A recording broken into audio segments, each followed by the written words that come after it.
Hi there, this is Suzaka, and today I'll be doing a toy review for you.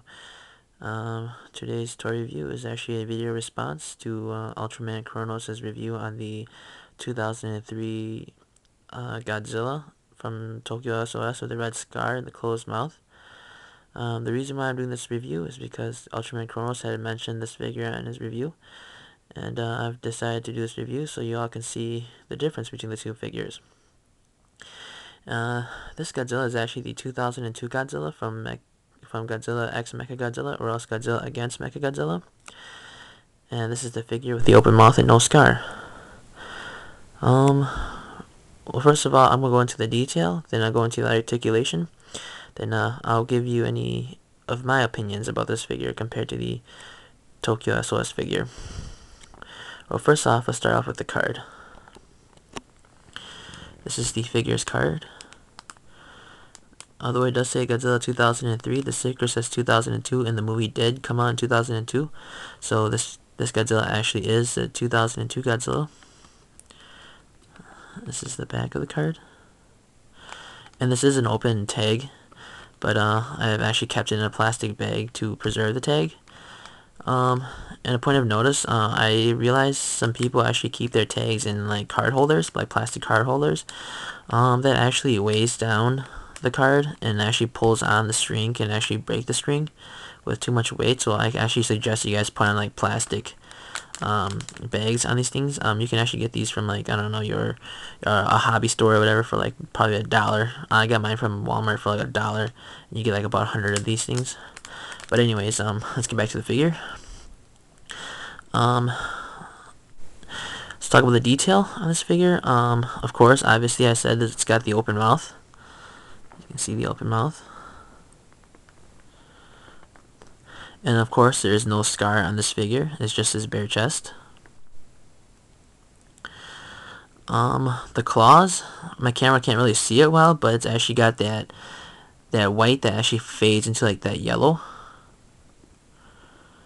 And along with his toes, also it's got that white that fades to yellow. And then what I love about what this what this figure is actually his spikes on the back. The skin, the texture on the back is actually really rough and bumpy. Like the skin will get more bumpy into the spikes, and it grows out into the spikes. Moving to a little more of the texture and detail, you can see the bumps on the skin. This figure actually isn't very smooth. It's actually pretty bumpy and rigid. The only smooth part is basically his neck area here. This spot here. And of course he's got that little things growing out the side of his neck. The rough skin. And then his spikes. The silver. Of course I like the silver spikes, so they're pretty cool. And then the inside of his spikes,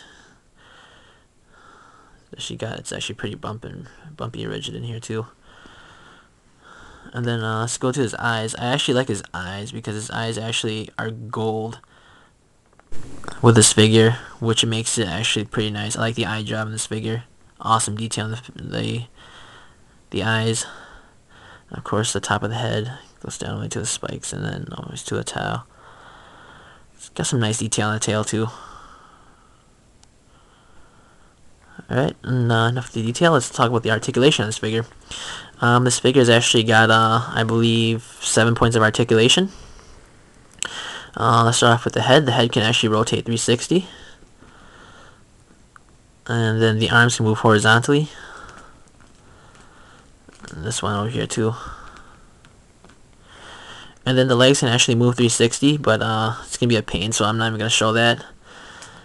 And then the tail here is also 360. The joint is actually this line here. I'm not going to turn it, but you get the point. And then there's actually another point here. Right here. It's another articulated point. You can turn the tip of the tail also 360. And those are the actual points of the figure. Articulation points of the figure. And now I'm going to go into some of my opinion on this figure.